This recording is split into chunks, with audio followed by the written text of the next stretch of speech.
This edition of My Thoughts Monday is brought to you by Valve Performance, the team behind the Nordboard, Force Decks, the Groin Bar, and Human Track.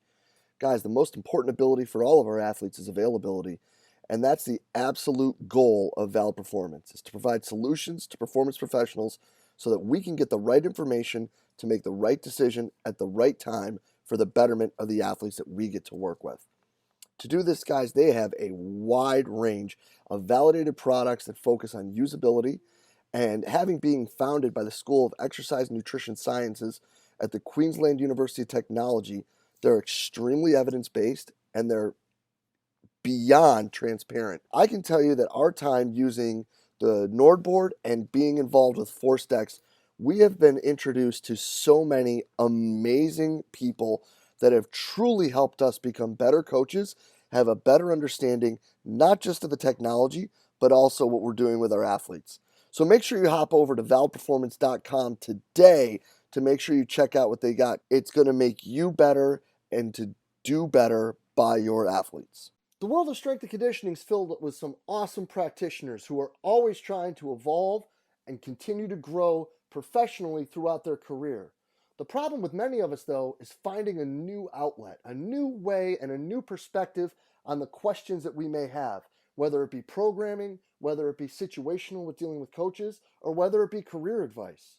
Because all too often what happens is we get stuck in with the same group of friends and the same group of colleagues that we reach out to for advice repeatedly over and over again. But what we should really be looking for is different perspectives, different people who have been through different situations who can help us make better decisions both for ourselves and our athletes.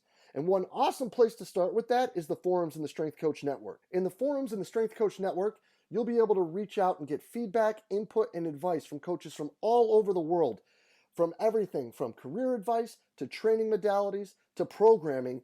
There's people there just for the same reason as you are, to try to get better, to learn, to share information, and to grow the field of strength and conditioning.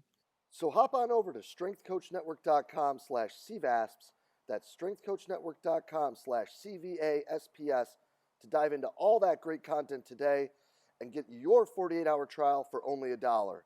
I look forward to seeing you in the Strength Coach Network. Hey, what's happening, everybody? Jay DeMayo coming at you with this week's edition of My Thoughts Monday. And today I would like to talk about our sixth practitioner who spoke to us at FREE-VASPS, and that is Dr. Josh Nelson. Before we even get too far into what he was talking about, Dr. Nelly has been putting out some of the best content, on social media, not just through the pandemic, but also throughout the school year. And I think that what we really found is that we've got some really great practitioners who not only were willing to share with us here, but Dr. Nelson has done a great job sharing with everyone. Much like what we talked about with Stephanie Mock and what they're doing down there at Mississippi State with all the great content that they're putting out.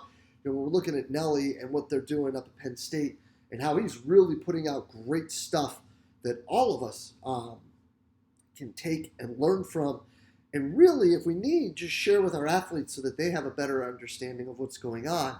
And Nelly really just carried that in to what he did here. Dr. Nelson was absolutely fantastic, and he touched upon a vast array of things, including, like what they were looking for and how they were going to evaluate, the student athletes they get to work with and what was important to them. But what was really great was when he talked with us about principles and a plan. And I think that was really one of the big take-homes that I took.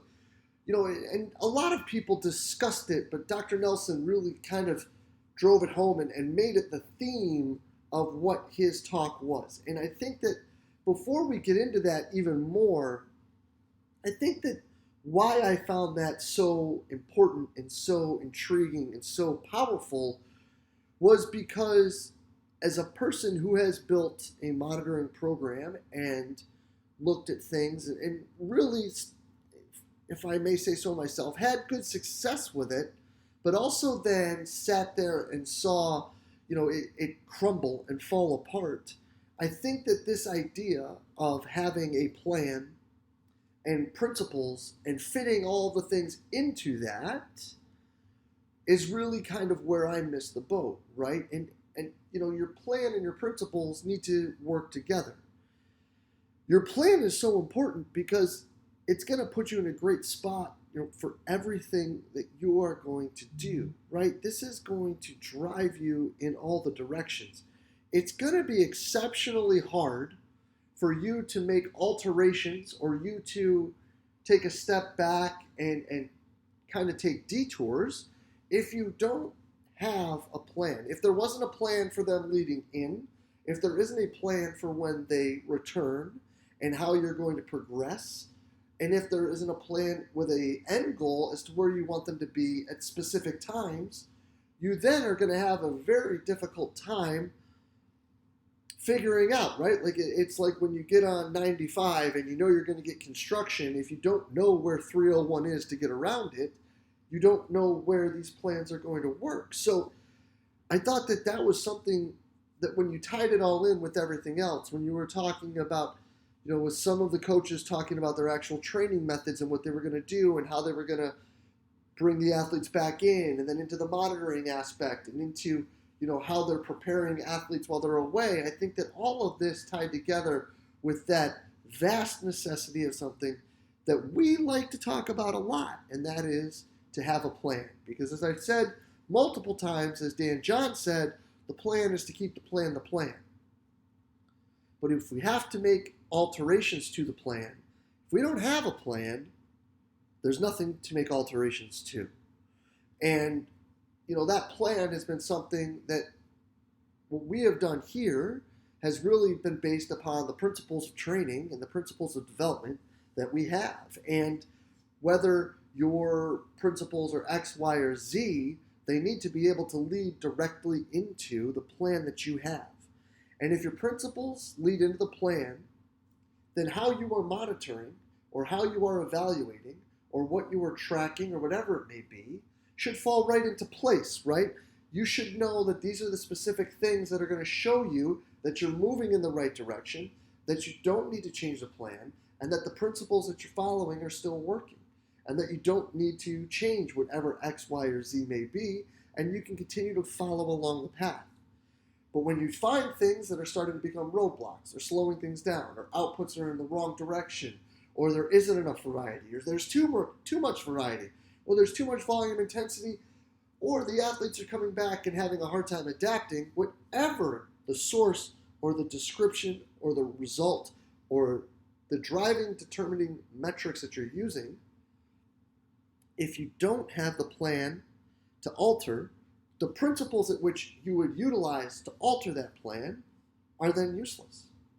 So this was absolutely sensational to me, and I think that this one, it really helped me when it came to what we're looking at, and it would fit right in with what we're looking to do when we have the young people that come back to work with us, and how we're looking to evaluate them, how we're looking to then utilize those evaluations to drive the training, and what our next step's going to be, and how we're going to use the evaluation to, in a way, determine how well prepared they were upon return to campus, but on top of that, determine how much we're able to do with them in order to get them best prepared for practice.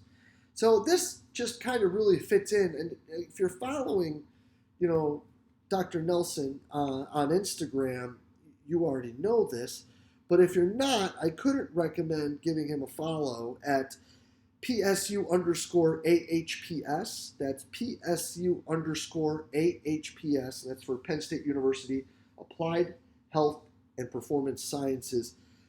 Because in all seriousness, there's no holding back. There's no there's no punches held, and he's just putting out great stuff that fits right along with this and how you can be better. And the last thing that I really wanted to take and talk about briefly to finish, what I took from Dr. Nelson's talk, and this is something that I think all of us as strength and conditioning coaches who are trying to continue to share information, to continue to find better ways and drive the profession forward, If you watched or get a chance to watch Dr. Nelson's presentation, and Emma Bingland's as well, you'll notice that the two people that work in quote unquote sports science, or the performance directors, their slides were precise, they were concise, they were brief, and they gave you a ton of information without overwhelming you. And that comes back to how we communicate the information that we provide. And I think that that shows kind of why there is still a separation in a way between the sports scientists, air quotes, and the strength and conditioning coaches, is they have a bit of a better skill set when it comes to relaying the information precisely and with a very non-busy, non-overly aggressive, not too much. They just get you exactly what you need when it comes to information, and it allows you to really just get the information at the right time to the right people.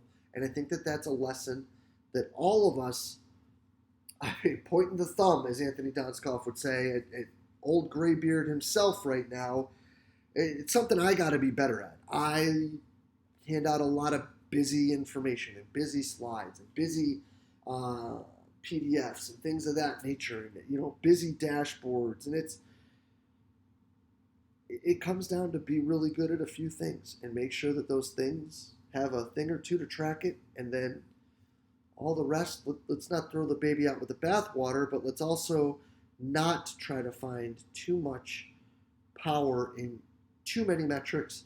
Let's find what's important, let's measure it, let's share it, and let's decide, A, if we're moving in the right direction, and if not, B, what do we need to do better? So, Dr. Nelly, huge thanks. Awesome stuff, not just here, but with what you're sharing. Keep up the great work, my friend. Would love to hear how y'all have kind of adapted in this time during the pandemic to be able to provide the information better and to better your plan and to work more on your principles like Dr. Nelson talked about. Would love to hear more about that. Hit me up. Would love to have those conversations. But as always, truly appreciate everything y'all do for us here at Central Virginia Sport Performance. We'll be back next week with another My Thoughts Monday. I will see you then.